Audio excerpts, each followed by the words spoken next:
how did each setter start climbing? I started climbing more than a decade ago.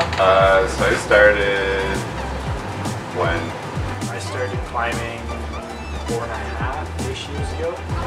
8 years ago now, roughly. My friends invited me and I went once and I think I bought 10 pass that day. I started like 6 years ago, pretty much. It was like a year before Junction opened, and I don't remember exactly how long ago it was. And I started climbing because there was like this really small outdoor wall above the gym that my dad worked out at. That very quickly translated into me starting the deep water solo on the local cliffs, and it kind of just took off from there. my brother wanted to build a climbing wall in his apartment. We just put that together and we started like bouldering like 3 times a week in his apartment. And yeah, and then Junction opened and I started climbing here a lot like that. I started purely because Aaron dragged me into it. I was injured where I had to stop all my other sports. So someone had mentioned that Junction was like a thing. So I was like, yeah, okay, we'll go give it a try. And like the first time I did that, I was just like, this is for me. I couldn't play in other sports anymore because of concussions and some medical stuff, and then fell in love with climbing and been climbing ever since. What does the whole process look like?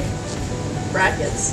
Idea to finished route. Okay, I'll talk about boulder problems because they're shorter and I think I can condense this answer more quickly, but it looks like being assigned a circuit to work with and then deciding on what kind of style or movement you'd like to incorporate based on either what we need within that circuit at the time or whatever it is that you're feeling that day, and then picking holds that are appropriate both for that level of climber and for the wall that you're working on. So if you're working on an overhang, you obviously need more positive holds, and then forerunning it and making sure that the rest of the setters also agree that it's appropriate. Then sometimes I'll like put one idea on the wall, like one move that I want to work is up on the wall, and then I'll just like build it around because I know I want that move to work, and then the rest I can like cater to that move. It also looks like a lot of shoving each other around. Yeah.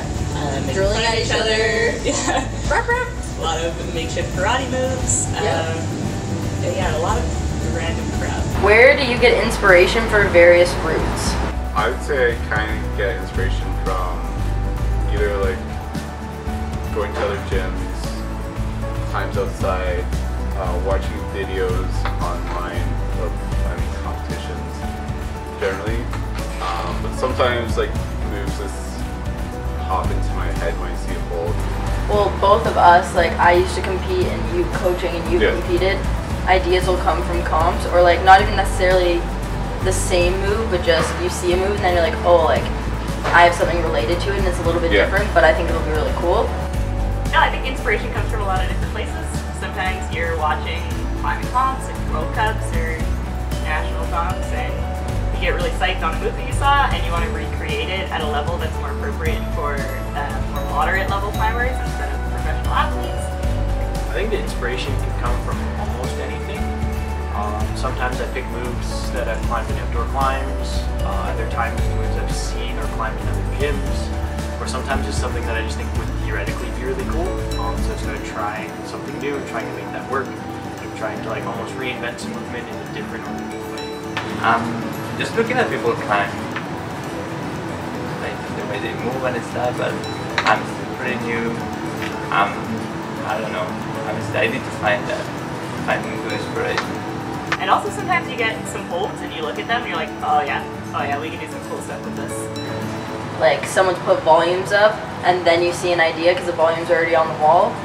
Yeah. But then also sometimes, an idea will just like pop into your head randomly and then you just hope no one's already dipped the holds that you want to make it work. What are your favorite holds to set with?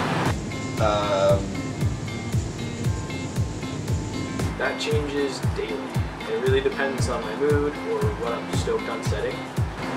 For me, it's jugs on jugs on jugs. I like being slowers, the rest being slowers, and like, but yeah, I like it because a lot of people don't like it. A lot of people are like, oh, I hate it.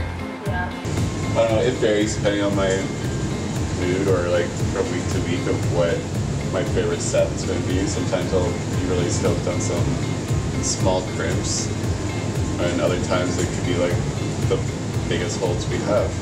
Generally, if I've had a really successful outdoor season or something I'm really stoked on, I get stoked in that style. And there's other times I get really stoked on small crimps because then it's purely just about how hard you can pull.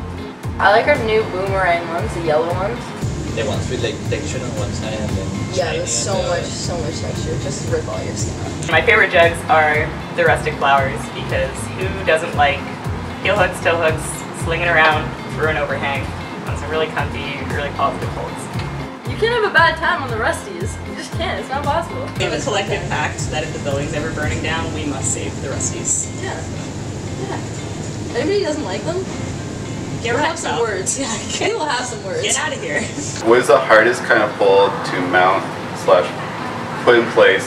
Sloper, jugs, itty bitty crimps. None of the above. Flat holds. Oh my god.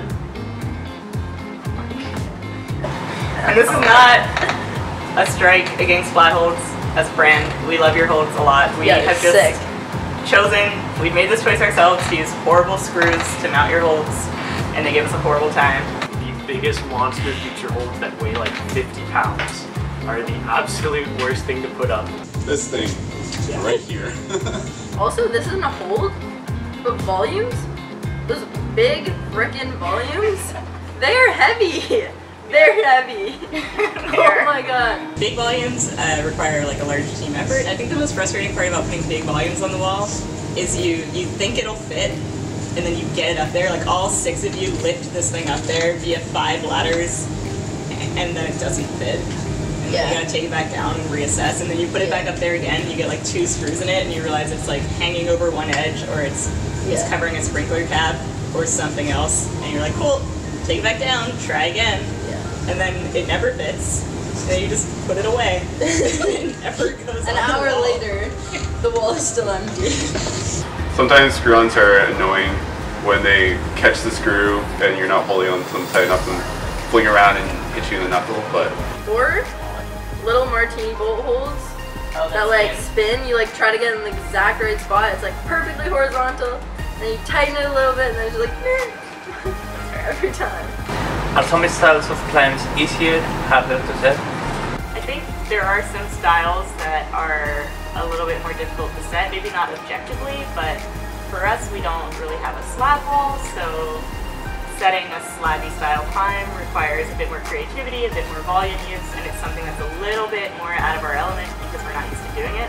So not only do you have to add volumes or bigger holds, but you also have to approach a style that you're not the most experienced in setting. So Erin is a very comp style climber, and because she was in the comp world for so long, but she climbs well and uses volumes really well, and that's something that I myself struggle with, where she's able to use them in very unique and creative ways. But we do have a lot of overhangs, so we'll find that, and we have a lot of holds that are appropriate for overhangs, so it's easier, I would say, for us to set kind of like swingy, thuggy, juggy, dynamic overhung climbs than more balanced, slabby climbs often. I think it's also hard to find, like, do like a crimpy climb for the easier climbs, or like do something for the easier ones. That might be a little bit difficult, right? Something is sloppy for an easier grade. Yeah, that's true. So at less difficult climbing levels, there's quite a limitation on the type of hold and style of climbing that you can incorporate. Like V1 climbers shouldn't necessarily be pulling on super small crimps because they haven't developed that finger strength, and therefore it's going to be quite difficult for them. So you have to find that balance of setting something fingery for that easier level of climb, and we compensate for that in a few ways. Bigger footholds? Yeah, smaller handholds but bigger footholds, so you don't have to load the fingers as much. I also think sometimes, like, you could set a climb that's totally your anti-style and it could go really well. Like, I've a couple times set one completely my anti-style. I feel like it's garbage, And then we started forerunning it, and people were like, oh, that's actually, like, that's a really good climb. And you're like, wow, okay. But then sometimes it'll, like, take you a lot longer to set your anti-style.